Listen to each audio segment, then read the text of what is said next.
রহমতুর রিদওয়ান বলছেন, হুজুর দাখিলে সিলসিলা আমি করব না, আপনি করে নেন। জোরে বলেন সুবহান। দিনের কাজ হওয়া দরকার। উনি যেহেতু কাদরি, আমার হুজুর চিশতি, কাদরি সবকিছু, উনি চিন্তা ভাবনা করলেন ইনার হাতে যে মুরিদ হয়ে যাবে, চিশতিও হবে, কাদরিও হবে, সোহরাওয়ার্দীও হবে, নকশবন্দিও হবে। ব্রাদার, কেউ যদি চিশতি হয়, কাদরিকে না মানে, তো বাস্তবে সে আমার নজরে চিশতি না, বাস্তবে সে আমার নজরে চিশতি না। কেউ কাদরি হবে আর চিশতিকেও অমান্য করবে, আমার নজরে সে কাদরিও না। কেউ সোহরাওয়ার্দী দাবি করবে, নকশবন্দিকে অস্বীকার করবে, সে আমার নজরে সোহরাওয়ার্দী না। কেউ নকশবন্দি দাবি করে, চিশতিকে না মানে, কাদরিকে না মানে, অমান্য করে, সোহরাওয়ার্দীকে অমান্য করে, তো আমার নজরে সে নকশবন্দিও না। মাযহাব যেমন চারটি হক, সে মতো উলামায়ে কেরামের একমত, ফুকাহাদের একমত, মুহাদ্দিসিনদের একমত, আউলিয়ায়ে কেরামের একমত, চার সিলসিলাই হক। জোরে বলুন সুবহানাল্লাহ। কাদরি ছিলেন হাফিজ রিয়াজউদ্দিন, আমার হুজুর সিলসিলায় চিশতিয়ায় বেশি দিনের কাজ করছিলেন, কিন্তু প্রেমটা দেখুন, ভালোবাসাটা দেখুন। বলছেন হুজুর আপনি এই খিদমত করুন আর নিজের দামানে নেন, আপনি দাখিলে সিলসিলা করুন, আপনি মুরিদ করুন।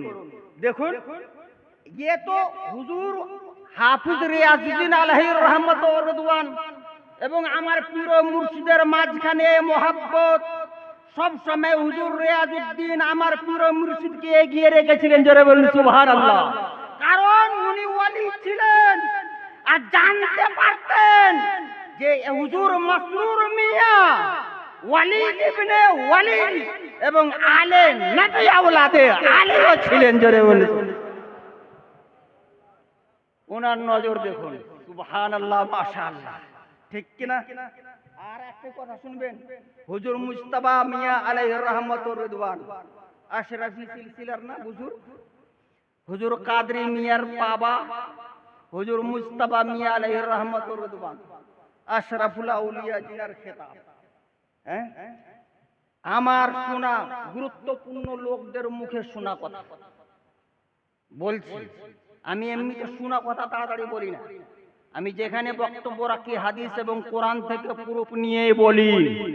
কিন্তু এই ভালোবাসাটা কিন্তু ওই এলাকাতে এত চর্চা হয়ে গেছে যে চর্চাটাকেই আমি দলিল মনে করি আর উলামায়ে কেরামও দলিল মনে করে। জোরে বলুন সুবহানাল্লাহ। সে চর্চা হিসাবে আমি ঘটনাটা বলি। রিকশা লেগে আছে, তখন আর টোটো আর অটো ছিল না, এত সুবিধা ছিল না। হ্যাঁ, এত সুবিধা ছিল না।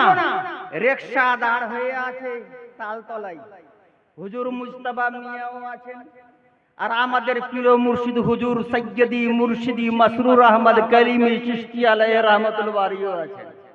দুজনের প্রেম এবং ভালোবাসা দেখুন, দুজনের প্রেম এবং ভালোবাসা দেখুন। হুজুর মাসরুর মিয়া আলাইহি রহমতুর রিদওয়ান বলছেন, आप पहले चढ़े। হুজুর মুজতবা মিয়া বলছেন হুজুর মাসরুর মিয়াকে, आप पहले कदम रखें। জোরে বলুন সুবহানাল্লাহ। বলছেন आप पहले चढ़े, উনি বলছেন आप पहले कदम रखें। শেষ পর্যন্ত ফয়সালা হচ্ছে না, কে আগে রিকশাতে চাপবেন, ফয়সালা হচ্ছে না। শেষ পর্যন্ত যখন সময় বেশি হয়ে গেল, তখন দুইজনই একসঙ্গে রিকশাতে কদম রাখলেন। জোরে বলুন সুবহানাল্লাহ। এই তো মোহাব্বত ছিল বুজরুগানে দিনের মধ্যে। আর আমরা বুজরুগানে দিনকে মানছি যে আমরা নিজেদের মধ্যে মতভেদ করছি। বুজরুগানে দিনের মধ্যে কোনো ইখতিলাফ, কোনো মতভেদ ছিল না, না আছে। মতভেদ যদি থাকে তো আমাদের মতো মানুষের মধ্যে মতভেদ আছে, আমাদের মধ্যে মতভেদ আছে। বুজরুগানের দিনের মধ্যে কোনো মতভেদ নাই। আমি এই মেসেজ দিতে চাই, আমরা কোনো বুজুর্গকে খারাপ বলিনি, বলবো না। সবকে মান সম্মান দিয়েছি, দিয়ে রাখবো, তবে নিজের পীর ও মুর্শিদকে মাথার তাজ বানিয়ে রাখবো, অন্য সিলসিলার পীর ও মুর্শিদকে চোখের সুরমা বানিয়ে রাখবো। কথা ঠিক না বেঠিক? হ্যাঁ, তাহলে এইভাবেই চলবেন। আর হুজুরও দেখেন পবিত্র রমজান মাসে এত পরিশ্রম দিচ্ছেন যেন দিনের কাজ হয়, দিনের কাজ হয়। আর হুজুরের নিয়ম দেখুন, সুবহানাল্লাহ। আমি ইনার বক্তব্য এক একটি কথা সোনার পানি দিয়ে কাগজে লিখি না, মাথায় এবং দিলে লিখি। জোরে বলুন সুবহানাল্লাহ। এই যে উরসে পাকে দেখছেন, যখন দস্তরখানা চলে, তা আমি শুনতে পেয়েছি হুজুরের মুখ দিয়ে একবারে সচক্ষে হুজুরের উপস্থিতিতে বলছি, উনি বলছেন, বেটা खिलाने में जो मजा है वो खाने में कहाँ है? खिलाने में जो मजा है वो खाने में कहाँ है? समस्त सायरीन उर्सेर मेहमानगण आगे खावा दावा करे नेन, शेषे हुजूरेर दस्तरखाना लागे, जेटा बेঁচে থাকে সেটাই খান। জোরে বলুন সুবহানাল্লাহ। হ্যাঁ বেরাদারানে ইসলাম, আর একটু বড় আফসোস এবং দুঃখের বিষয়, কিন্তু ব্যথা দেখুন হুজুরের। হুজুর যে আসছেন এলাকাতে, আর আমাদের যে অভ্যাস, কেউ 10 টাকা দিই, কেউ 5 টাকাও দিই, এরকম দেখেছি আমি আমার নিজের কাছে। কোন ছেলে 5 টাকা হাতে দিল নাজরানা হিসাবে, কেউ 10 টাকা দিল, কেউ 100 টাকা দিল, কেউ 500 টাকা দিল, যার যেটা খুশি সেটা দিল। হ্যাঁ, তো এটা হুজুরের হয়ে গেল কিনা? যেটা নাজরানা হিসেবে দেওয়া যায় হুজুরের হয়ে গেল। আমাকে একদিন বলছেন, আমাকে সম্বোধন করে বলছেন না, কিন্তু আলোচনা করছেন, কে दूसरों लोगों की बात क्या करें, हमको 10 रुपया 20 रुपया 100 रुपया जो मिलता है, हम ये तो जुगाड़ कर रहे हैं ताकि मौलाना लोगों की 1 महीने की तनख्वाह हम कटरा भेज दें। जोरे बोलুন সুবহানাল্লাহ। ये করে করে যদি টাকা আমার কাছে একত্রিত হয়ে যায়, তো 10 জন উলামায়ে কেরামের খাবার ব্যবস্থা হয়ে যাবে, তাদের বেতনের ব্যবস্থা হয়ে যাবে। কেমন ইসলামের ব্যথা বেদনা নিয়ে উনি চলাফেরা করেন, চিন্তা করে দেখুন, চিন্তা করে দেখুন। বেরাদারানি ইসলাম, মাহে রমজান টাইম শেষ, 1টা বেজে গেছে, টাইম শেষ আমার। তাহলে আমি একটা কথা বলি, রোজা কেন ফরজ করা হয়েছে? লাআল্লাকুম তাত্তাকুন, যেন তুমি গুনাহ থেকে বাঁচো, যেন তুমি গুনাহ থেকে বাঁচো। আর গুনাহ থেকে পূর্ণাঙ্গ ভাবে যদি বেঁচে যাও, তাহলে আল্লাহর ওলি হয়ে যাবে। জোরে বলুন সুবহানাল্লাহ। হবে কিনা? আল্লাহ পাক স্বয়ং ইরশাদ করেছেন, ইন আউলিয়াউহু ইল্লাল মুত্তাকুন, আল্লাহর বন্ধুগণ একমাত্র পরহেজগার গণী। পরহেজগার গণী হয় বেরাদারানি ইসলাম। তো এই পবিত্র রমজান মাস রোজা ফরজ করা হয়েছে, আপনার নফস দুর্বল হয়ে যাচ্ছে, কিন্তু ঈমান আপনার মজবুত হয়ে যাচ্ছে। আপনার নফস সবাই কিন্তু বুরাইয়ের দিকে, গুনাহের দিকে নিয়ে যাবে। কোরআন বলছে, ইন্নান নফসা লাআম্মারাতুন বিসসু, নফস মানুষকে সব সময় গুনাহের হুকুম দেয়, তাই কি তাই না? দুনিয়ার মজা তো 4টি, খানা পিনা সোনা জমা করা, এই 4টাই লজ্জা, 4টি মজা বেরাদারানি ইসলাম। আর এই 4টি জিনিস থেকে নফসকে বিরত রাখা মানে নফসকে কাবুতে রাখা। বলে কি করে? কি করে রোজা কেন ফরজ করা হয়েছে? একটি হিকমত শর্টে বলি, মাওলানা আসমাউল হক চলে এসেছেন, হর দিল আজিজ বক্তা আমাদের স্টেজের, সুবহানাল্লাহ। এই যুবক ছেলেরা তো খুবই পছন্দ করে, মুফতি মুফতি বাদ মাওলানা আসমাউল হলি হবে, এরকম ব্যাপার। তো যাই হোক, আমি বলি রোজা মাশরু কেন হয়েছে? রোজা মাশরু কেন হয়েছে? নফসের কথা যখন চলে আসলো, তো শুনুন একটু কথা বলে দিই। যখন আল্লাহ তাআলা নফসকে তৈরি করেন, সৃষ্টি করেন, তো ইরশাদ করলেন, ইয়া আইয়াতুহান নফস আকবিলি ফালাম তাজিদ। আল্লাহ তাআলা যখন নফসকে সৃষ্টি করলেন, করে বললেন, হে নফস, আমি তোমাকে পয়দা করলাম, তুমি এদিকে এসো। তো নফস উত্তর দিল না। হ্যান্ডটা দেখেন কত হ্যান্ডটা, 18,000 মাখলুকাতের সৃষ্টিকর্তা রব্বুল আলামিন, খালিক ও মালিকে হাকিকি, তার কথা নফস শুনলো না, কোনো উত্তরই দিল না। হ্যানটা কিনা আপনি নিজের ছেলেকে বলেন এই এদিকে এসো, তো আর যদি না শুনে তো বলবে এই ছেলেটা হ্যানটা হয়ে গেছে। হ্যাঁ, তো নফস হ্যানটা, কথা শুনলো না, আল্লাহ ডাকলো কিন্তু শুনলো না। আবার আল্লাহ পাক ইরশাদ করছেন আকবেলি আকবেলি, আসলো।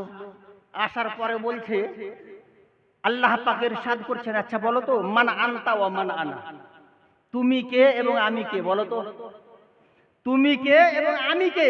তো নফস বলছে আনা আনা আনতা আনতা, আমি আমি তুমি তুমি। হ্যান্ড থাকিরি কিনা কথাটা?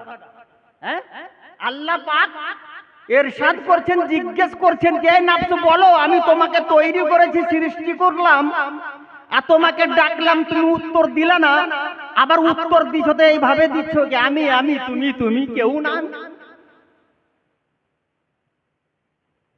ফাআযাবাহা আল্লাহু তাবারাক ওয়া তাআলা ফি নারি জাহান্নামা মিআতা সানা। তখন আল্লাহ তাআলা ওই নফসকে 100 বছরের জন্য জাহান্নামের আগুনে নিক্ষেপ করে দিলেন। এই নফস তুমি তোমার হ্যান্ডটাগেরি আমি ছুটাচ্ছি, হ্যান্ডটাগেরি ছুটাচ্ছি। কি করে হ্যান্ডটাগেরি? জাহান্নামের আগুনে 100 বছর জ্বলতে থাকো, দাও দাও করছে জাহান্নামের আগুন। ওই জাহান্নামের আগুনে 100 বছর জ্বলতে আছে নফস। ফাখরাজাহা, আল্লাহ পাক আবার 100 বছরের পর ওই নফসকে বের করলেন জাহান্নাম থেকে। বের করার পরে জিজ্ঞেস করছেন ইয়া আইয়াতুহান নফস, এ নফস বলো মান আনতা ওয়া মান আনতা ওয়া মান আনা, তুমি কে আর আমি কে বলো তো। তো বলছে আনা আনা আনতা আনতা। কত বদমাইশ, বলছে আমি আমি তুমি তুমি। 100 বছর লাট জুতা খাওয়ার পরে, এর লাট জুতা নেই, জাহান্নামের আগুনে জ্বলার পরেও বলছে তুমি তুমি আমি আমি।